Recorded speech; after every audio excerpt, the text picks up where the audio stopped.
د بلخ عامې روغتیا ریاست لخوا د دغه ولایت رضاکارانو روغتیایي کارکوونکو ته د ستاین غونډې په ترڅ کې ستاینلیکونه او ډالۍ ورکړل شوې. د بلخ عامې روغتیا ریاست مرستیال ډاکټر سید احمد شاداب د دغه کارکوونکو د هڅونې سربیره له دوی وغوښتل ترڅو ټولنې ته د ښه خدمت وړاندې کولو کې لا هم پیاوړي ګامونه پورته کړي.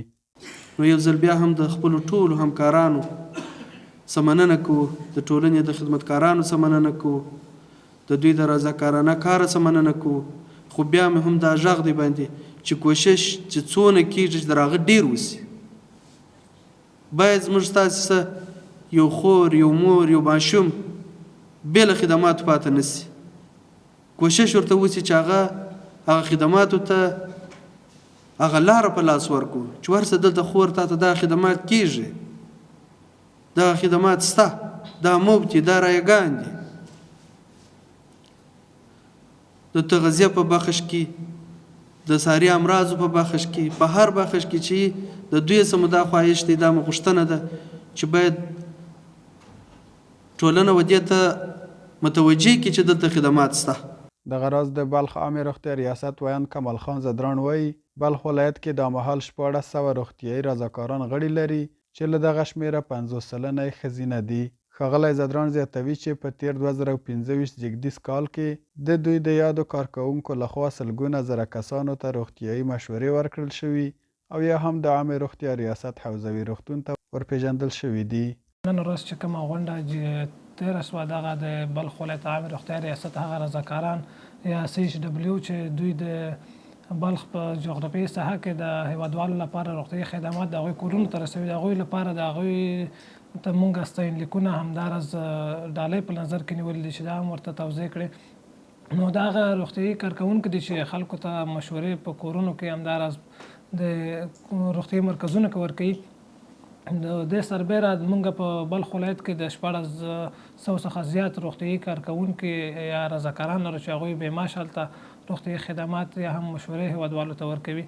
نو چې 50 سلنه یې زنانه دي او په تیر کال کې مونږ په بېلابېلو برخو کې تر سلګونو زرو زیاتو هیوادوالو ته روغتیایي خدمات یا مشورې ورکړي چې په هغې کې سینه بغل او تبرکلوز او ارسالات همداراز نور روغتیایي خدمات چې دي هغوی ته یې مشورې ورکړي او بعضه چې هلته دوی د مشورې نه خبره پورته او بیا به یې روغتیایي مرکزونو ته انتقالول او دلته به مونږ ورته روغتیایي خدمات وړاندې کول.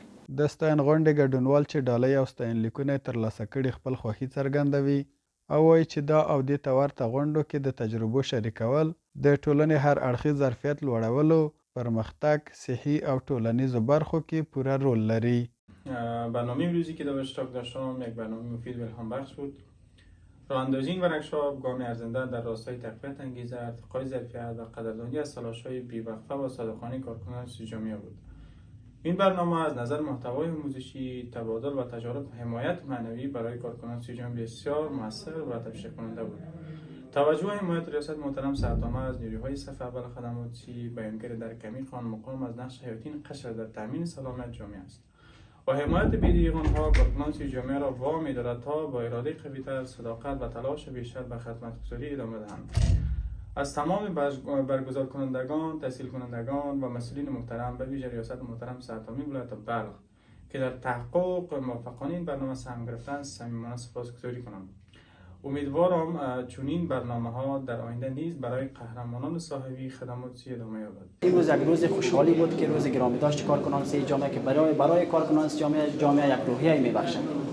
اونها را خوشحال می‌سازد که از آنها این روز تجلیل میشه، قدردانی میشه و اونها را خدمات از اونها را قابل قدر میفهمند و ما بسیار خوشحال میشیم. د بلخ عامې روغتیا ریاست د روغتیایي خدمتونو د تنظیم، پراختیا او پیاوړتیا په برخه کې تل هڅه کوي چې د ټولنې هر قشر روغتیایي اړتیاوو ته پر وخت رسیدنه وکړي. د دغه ریاست له لوري د رضاکارو روغتیایي کارکوونکو ستاینه د دې څرګندونه کوي چې عامه روغتیا د خپله بشري سرچینو ارزښت پیژني او د هغوی هڅونې ته ځانګړې پاملرنه لري. دا ډول ستاین غونډې نه یوازې د کارکوونکو مورال لوړوي بلکې د عامې روغتیا ریاست د مسؤلیت پالنې، ښه مدیریت او د سالمې ټولنې د جوړولو ژمنتیا هم په ډاګه کوي. ضابط خان انځور، د البرز نشراتي څانګه، بلخ، مزار شریف.